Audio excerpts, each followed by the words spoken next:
de Lady Layton. Pode. Eu tinha que assistir isso algum dia, né? O cara fala meio devagar, recomendo acelerar. Videozinho do Paladinho aqui, a verdadeira história das Trigêmeas, novo desenho de 2022. Tem um novo desenho de 2022? E?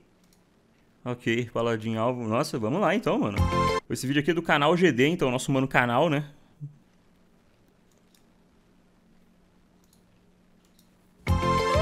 Ei, meninas, venham ver! Nossos amigos estão aqui! Estão? Ah, legal! Vamos nos divertir! Com certeza! E qual vai ser a história de hoje? Vamos ter que esperar pra ver! Vamos Crianças, digam esperar. uma coisa pra gente! Quem são suas amigas favoritas?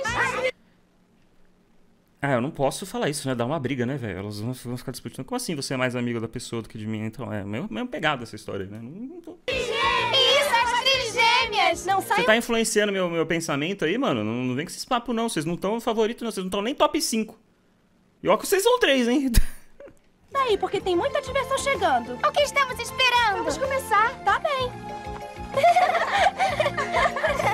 Hoje eu quero contar a história dessa garotinha aqui. Uma menina que era descrita por seus pais como uma criança inquieta e observadora e que tinha desde cedo um dom muito especial, o dom do desenho. Fatap, Mas que durante a sua infância ele tá não foi um... carregando aqui. Sua mesada fica pra próxima live. Tá de boa, Noite Cheia, gente. Muito obrigado pelo apoio. uma dádiva tão grande assim, já que na escola ela costumava ficar desenhando ao invés de copiar a lição, e por isso a sua professora sempre acabava punindo, por isso a eu sou mandando fracassado. escrever na lousa repetidas vezes a frase "não vou mais desenhar na sala". Só que além dos dons artísticos, ela também tinha uma outra particularidade que a distinguia das demais, e que dessa vez estava relacionado à sua aparência. Seu cabelo era cacheado, o que não era uma característica comum entre as pessoas do lugar onde ela morava. E para tentar se encaixar no padrão... Que tal nos falar onde ela morava? Acho que seria uma ideia mais legal também, né? Ela passou boa parte da vida fazendo de tudo para alisá-lo.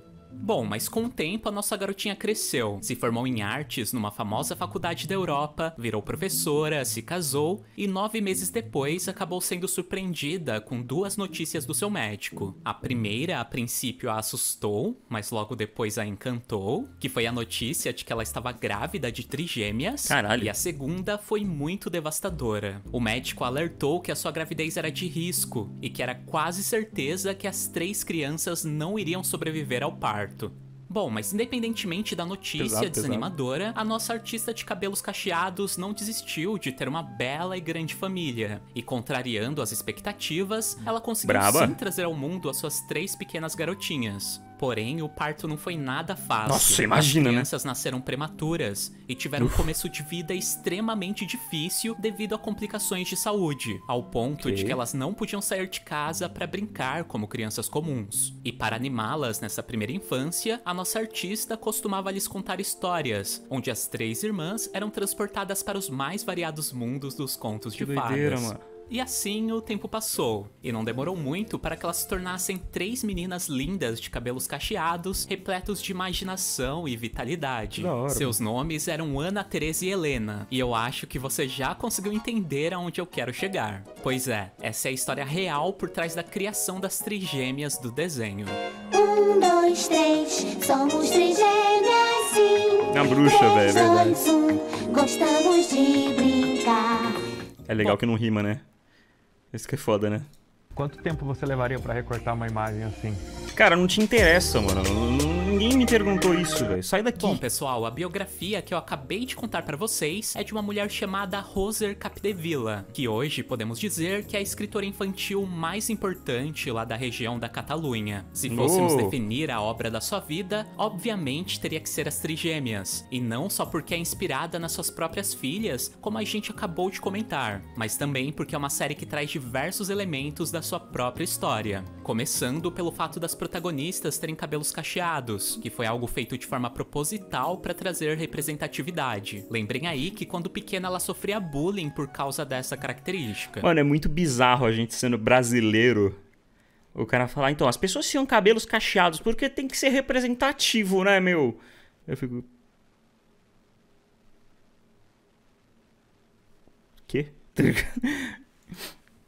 E outro elemento da sua infância que ela fez questão de trazer pra obra, dessa vez estava relacionado àquela sua professora de escola, aquela que costumava castigar por ficar desenhando na aula, e que foi a inspiração real por trás da Bruxonilda, a antagonista da série, que sempre aparecia pra punir as garotinhas quando elas faziam travessuras. Então, por ela ser da Catalunha, né, tipo, por ser da Espanha, então realmente o nome das crianças deviam ser, tipo, Ana, Teresa e Helena, né, porque são nomes, tipo, latinos.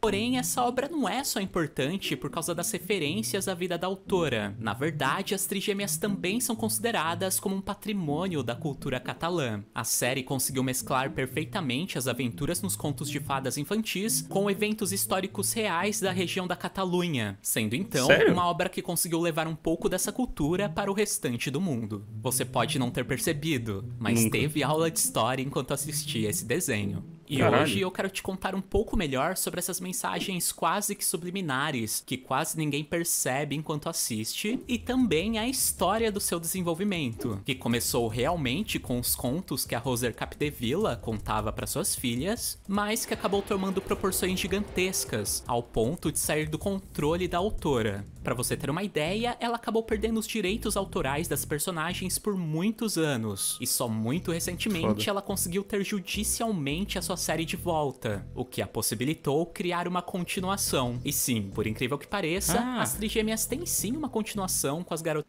É uma continuação? Eu achei que era um reboot. Crescidas. E agora eu aconselho que vocês se preparem aí, porque no toque de 3 segundos a gente começa a falar melhor sobre tudo isso. 1, 2, 3. Então, pessoal, quando a gente começou o vídeo falando que a Roser Capdevila nasceu com um dom divino pro desenho, é porque realmente a sua vida sempre girou em torno disso. Pra você ter uma ideia, desde muito nova ela atualiza diários totalmente desenhados, o que é algo que ela, inclusive, continua fazendo até hoje. Que doideira. Já sua primeira história surgiu em 1954, quando ela tinha apenas 15 anos de idade e está totalmente relacionado com o seu problema com cabelo. Nela, a autora narra de uma forma meio dramática os perrengues envolvendo o alisamento, que, como a gente também já comentou, é uma questão que sempre será trabalhada em suas obras, até mesmo nas Trigêmeas. Já no começo da fase adulta, a arte continuou presente na sua vida, mas dessa vez dentro da sala de aula. Ela foi por muitos anos professora de artes para o ensino infantil.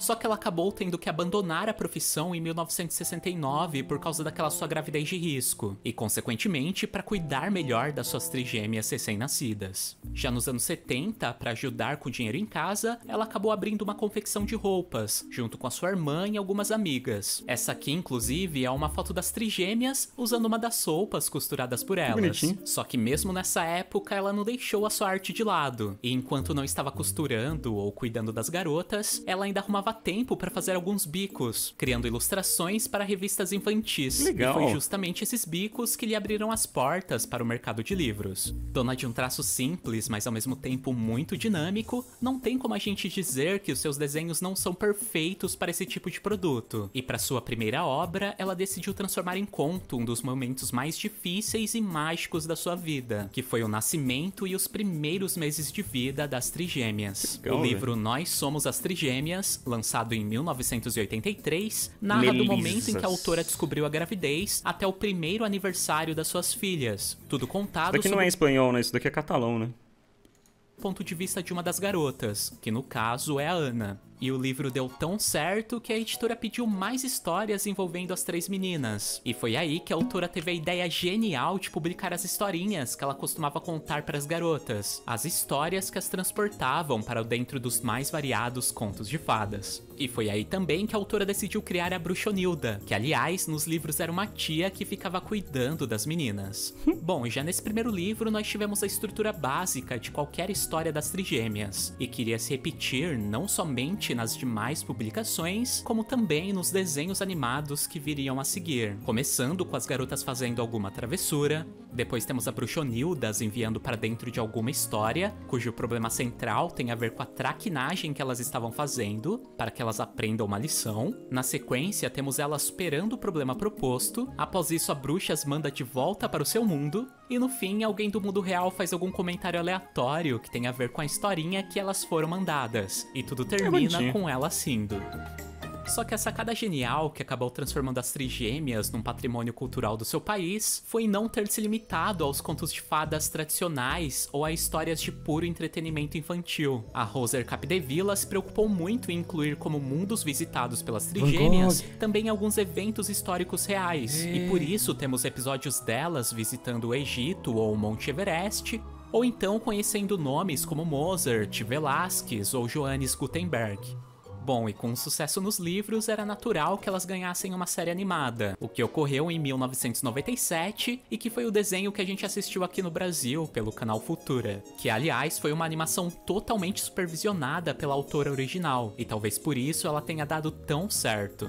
O episódio mais memorável dessa leva e que acabou transformando as Trigêmeas num marco pro seu país de origem, na verdade foi um episódio duplo. No caso, os capítulos 70 e 71, que traziam a biografia do arquiteto catalão Antoni Gaudí. Esses episódios possuem uma delicadeza e subjetividade incríveis, e eu recomendo mesmo que se você puder, dê uma assistida.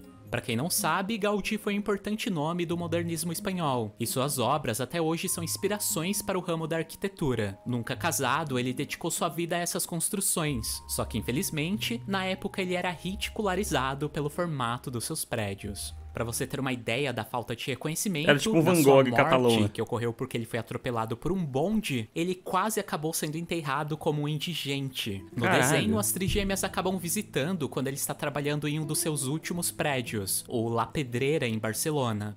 E além da série nos dar uma verdadeira aula sobre as influências por trás das suas obras, que vinham das formas da natureza, como as árvores ou animais, também nos revela o motivo pelo qual ele nunca foi casado, que foi a sua única paixão, uma mulher que infelizmente o abandonou porque ele só pensava em arquitetura. E no final do capítulo, quando as Trigêmeas são mandadas de volta para suas casas pela bruxa, temos o que eu considero o momento mais triste de toda a série, que é a representação da morte do Gaudí. Na cena final, podemos vê-lo entrando num bonde e reencontrando a mulher que foi o amor da sua vida. Nossa. Como a gente já comentou, ele morreu atropelado justamente por esse veículo. Então, para quem conhece a história do Gaudí, aquele final representou justamente a sua morte trágica. Mas enfim, foi por coisas absurdo, como mano. essa que as Trigêmeas se tornou uma série tão amada em seu país de origem. Amada ao ponto de ter ganho novos episódios até o ano de 2003. Ou seja, foram 6 anos aí de atualização, o que lhe rendeu o título de maior série animada infantil da Espanha. E não foram só as Trigêmeas que ficaram populares, não. O desenho também impulsionou a Bruxonilda, que além de ganhar a sua própria série de livros, também ganhou um desenho animado próprio entre os anos de 1999 e 2000. As próprias Trigêmeas também ganharam um outro spin-off, mas dessa vez com elas bebês. E devido ao sucesso, a nossa autora ainda emplacou outras obras no mesmo estúdio, como a série Juanito Jones, que também chegou a passar aqui no Brasil. Eu não conheci essa não. Bom, mas se as Trigêmeas ficaram tão populares, por que o desenho foi cancelado em 2003? Então, Porque daí tudo tem que entramos na acabar, parte ruim da história da Roser Capdevila, que vai ser a derrocada e as tragédias que ela teve em vida. Em 2003, ela descobriu que estava com um câncer muito agressivo, e pra piorar, após uma das sessões de quimioterapia, ela acabou sendo atropelada e passou meses em coma. Após isso, ela infelizmente ainda perdeu quase que totalmente a sua visão, o que a obrigou a parar de desenhar profissionalmente. Bom, mas passado algum tempo do acidente, a nossa autora até que tentou continuar atualizando as Trigêmeas. Em 2010, ela fechou um acordo com o mesmo estúdio que criou o desenho animado original, mas dessa vez para produzir um filme de longa-metragem para os cinemas. Porém, eles acabaram a enrolando. Eles queriam alterar bastante a história original, e a Roser Capdevila abandonou o projeto poucos meses após assinar o acordo. E essa rescisão levou a uma disputa judicial que se estendeu por muitos anos. Isso porque o estúdio alegava que possuía a marca registrada das ilustrações. E nesse tempo, infelizmente, a criadora foi impedida até mesmo de publicar livros com as 3 personagens. Pra você ter uma ideia de como esse processo foi demorado, a Roser só conseguiu recuperar as suas Trigêmeas agora em 2017. E nesse meio tempo, até o próprio estúdio que estava disputando com ela já havia falido. Caralho. Mas os seus donos não queriam largar de jeito nenhum o osso. O que foi uma pena, porque as Trigêmeas poderiam ter se tornado uma franquia muito maior se não tivesse tido um hiato de quase 15 anos. Bom, e agora com a sua obra de volta, a Roser não perdeu tempo, e mesmo com as limitações de visão, ela já fechou um acordo com outro estúdio para continuar o desenho animado. Desde 2020, um estúdio chamado Brutal Media está produzindo uma série que será uma espécie de continuação da história original. Trigêmeas sendo produzido pelo Brutal Media. É meio pesado, né?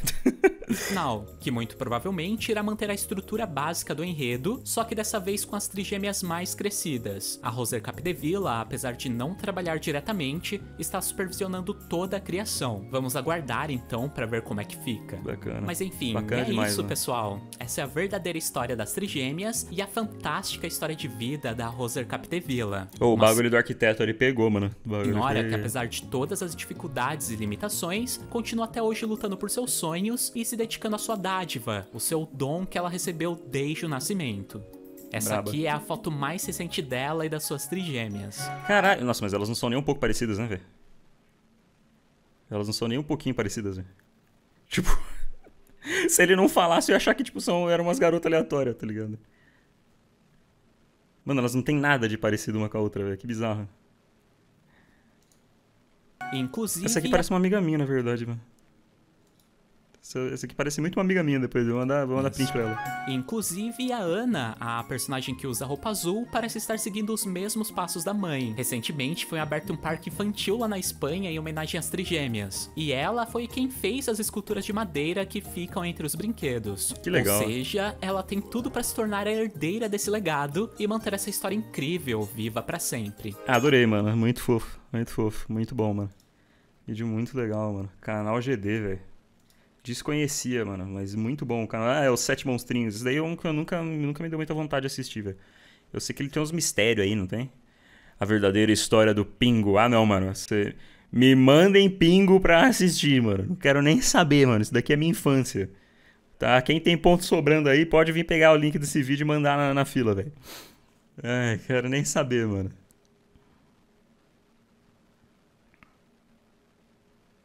O máximo que é possível é ter 2 gêmeos idênticos. É, eles são tudo. Elas devem ter sido, tipo, três fecundações diferentes, tá ligado?